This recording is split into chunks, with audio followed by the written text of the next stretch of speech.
Hepinizin bayıldığına eminim. Performansıyla oldukça konuşulan, gencecik, ışıl ışıl bir konuğum var. Biraz tabii hayatını konuşmak istiyorum. Biraz gençliğini konuşmak istiyorum. Biraz hayallerini konuşmak istiyorum. Çünkü günün sonunda siz zaten onun çok sevilen bir dizinin içindeki performansını seve seve izliyorsunuz. Bayılıyorsunuz. İknasınız onun kötü olduğuna. Bu yeterli ama aslında hiç öyle biri değil tabii ki. Çok iyi bir oyuncu. Dolayısıyla hayallerini, yapmak istediklerini, yaptıklarını şöyle birlikte bir konuşalım istiyorum. Bir cümlenin peşinden gideceğiz. William James diyor ki, hayatınızı yaşamanın en iyi yolu onu sizden sonra da kalıcı olacak şeyler için harcamaktır. Sevgili Burcu Cavrar konuğum. Hadi gelin. Hoş geldin Burcucuğum. Hoş buldum. Nasılsın? İyiyim, teşekkür ederim. Ne güzel bir sonuçtu. Teşekkür ederim.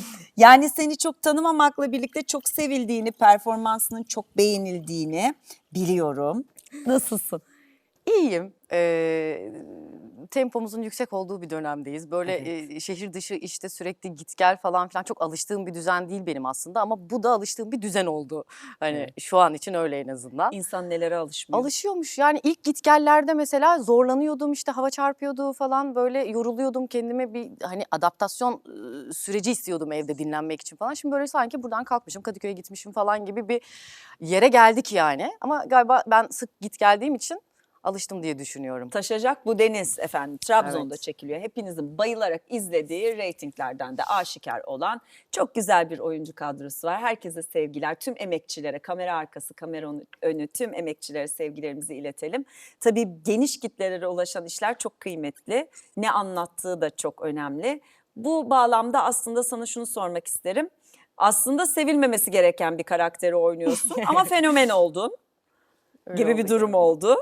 Bu denklemi kafanda nasıl oturttun? Nasıl oldu bu? Ben şöyle kötü karakter oynadım çok.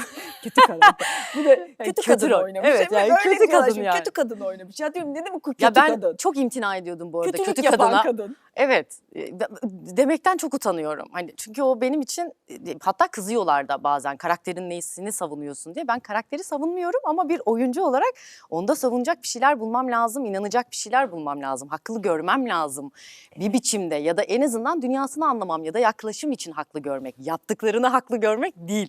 Hani burada bazen kıza da biliyorlar.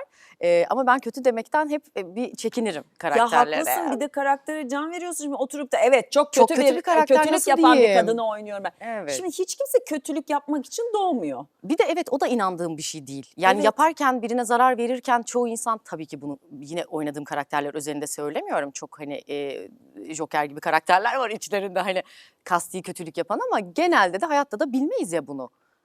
Gerçekten birine zarar vermek için yapmaz çoğu insan. En azından o niyetiyle yola çıkmaz aslında ama birine zarar vermiş olabiliyorsun. Bu hepimiz için geçerli de olabilir. Ben oralardan yaklaşıp en azından içinde inanacak bir şeyler bulmaya çalıştığım için böyle ifade ediyorum. Burada biraz böyle gri bir yerden yaklaşmaya çalıştım ben aslında Hicran'a. Çünkü çok kötü karakterler oynadım gerçekten ve başka ne yapabilirim dedim. O yüzden de biraz daha hayatta kalma savaşı veren aslında daha çok yaşama tutunacak bir şey arayan bir karakterle doldurmaya çalıştım içini daha çok. Hikayede de öyle bir yer bulmaya çalıştım. O yüzden de böyle belki o mu acaba hani iyi de olabilir, kötü de olabilir tarafları var. Yani ne tam kötü diyebiliyoruz bazen kötü şeyler de yapabiliyor ama bir anda içinden gerçekten o sevgiye aç küçücük bir kız çocuğu çıkıyor ve orada sevgiyle aslında ne kadar dönüşebilir bir yanı olduğunu gördüğümüz anlar da yaratabildiğimi düşünüyorum.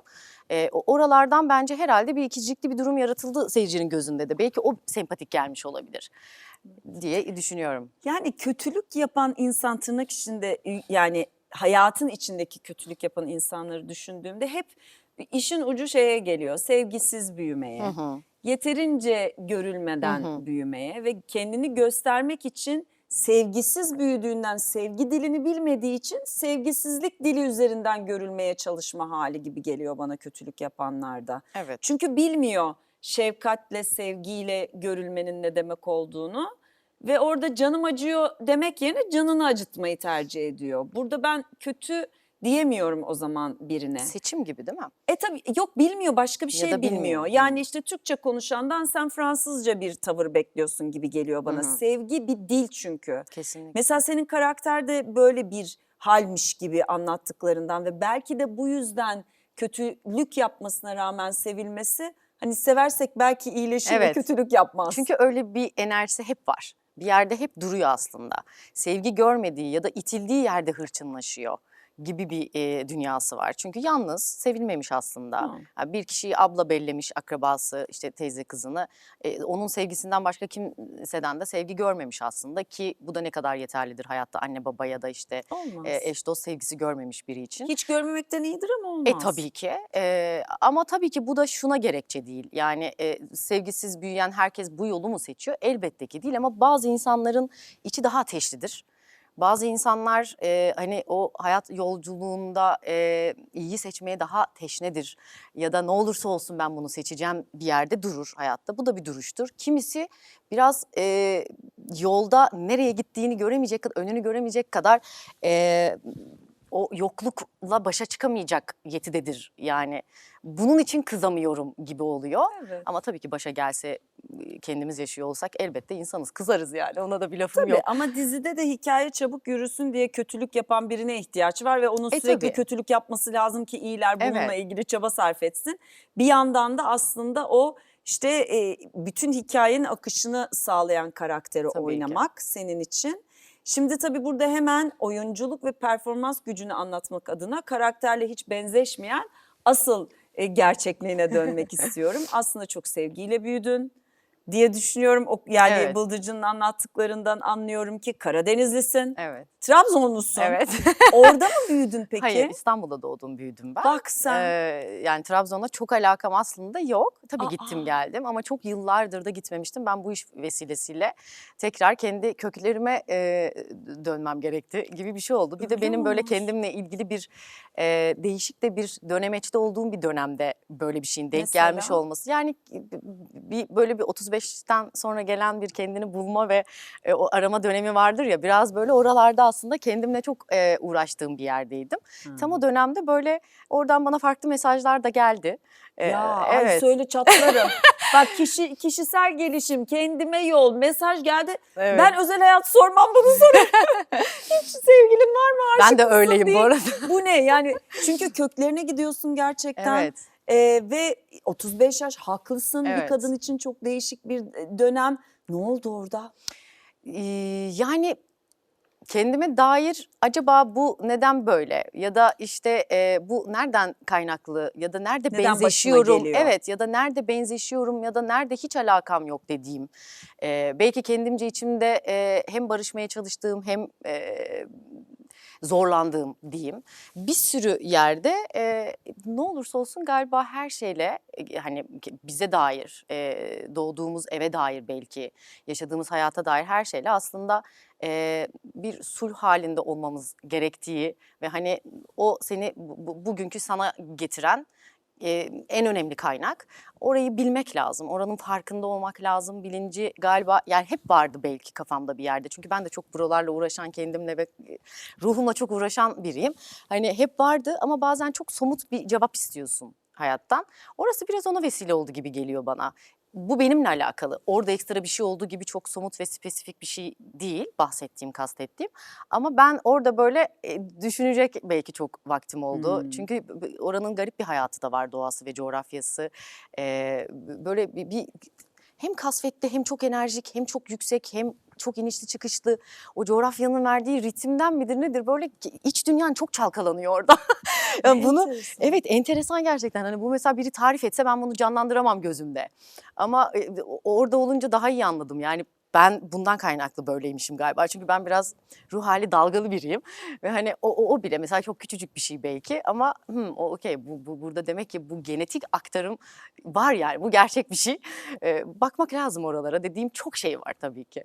3 cümleyle Müthiş bir şey. belki anlatılmaz ama. Yok, aslında anlıyorum. Sebepleri buluyorsun. Genelde filmlerde görürüz bunu ya. İşte kendiyle ilgili çelişki yaşar, bir yol bulmak ister ve doğduğu yere gider. Ya da işte anne evine gider, Mesela baba evine gider. yolculuk, yol filmleri falan mesela Aynen. hep öyledir. Hesaplaşmadır. Hah, Yani giderken Evet. bir şey olur, orada bir şey olur. İşte bir akraba görür. Normalde işte yüzüne bakmaz ama akraba onu bir durdurur, bir şey Hı söyler. hı, hı hı. Oldu mu hiç öyle akrabalar orada?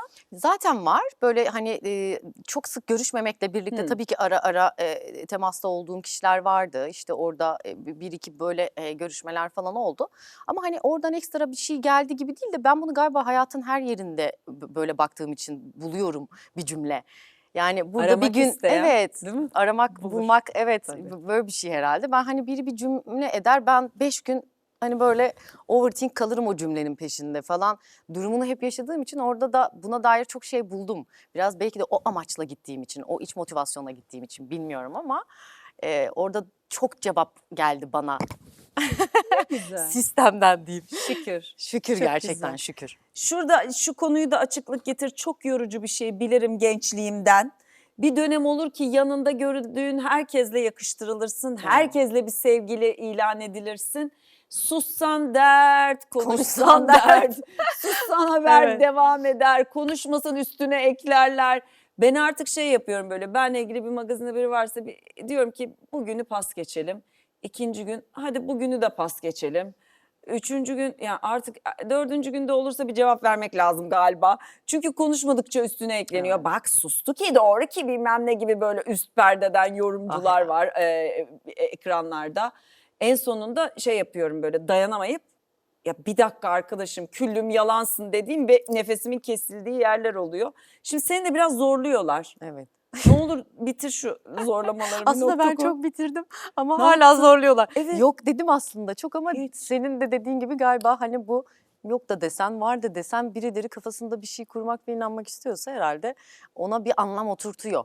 Neden Buluyor. yani? Bilmem yakıştırılıyor. Bir de bizim dizide söylüyorum da hep bunu kastın uyumuyla da ilgili belki. Olabilir. Her couple birbirine yakıştırılıyor ya da birileriyle o kadar çok haber yapıldı ki bu işte. Çok alakasız yani hani bu arada hiç olmayacak da olabilirler de falan. Ondan kaynaklı gibi Çok geliyor. zor. Aslında yok böyle bir şey olsa da hani söylerim bunda da bir sakınca da görmem Şimdi bu onu diyeceğim. arada. Şimdi sen birine aşık olsan, sevgili Bunu niye olsan elini saklayayım? tutup Dünyanın en güzel şeyi çıkmayacağım mı? yani hani aşık oldum ve çok mutluyum derim bu arada Evet. açık yüreklilikle yani. Hani hiç böyle Mesela bir şeyim de yok. o yüzden ey seyircilerimiz, canlarımız, ciğerlerimiz biliyorum çok seviyorsunuz Burcu'yu. Lütfen onun ağzından çıkanın doğru olduğunu unutmayın.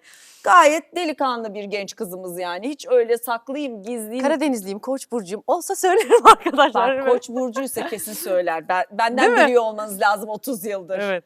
Ben de hiç saklayamam. Değil mi? Ne gerek var bir de saklayacağım yani. Evet yani eminsem bu arada tabii Evet. ki. O belki emin olma sürecinde insan O belki bir ayrı. saklama ihtiyacı ama eminim her şey okey dediğim bir yerde de yani çok gereksiz geliyor bana. O Ay, çünkü bir evet. efor. Saklanarak bir şey yaşamak çok ciddi bir efor Bir de yani. niye saklayalım yani? Niye saklayayım? Bekarız, güzeliz, Evet, genciz. evet. Senin için söylüyorum. Biz ekini kullandığıma bakmayın. Estağfurullah. Sen Ama de çok olur güzel yani. ve çok Teşekkür gençsin. Yani sayılır Hiç ama saklamayız biz öyle şeyleri saklamayız. bence. Koç burcu saklamaz deyip Evet. yırtıyorum meseleden.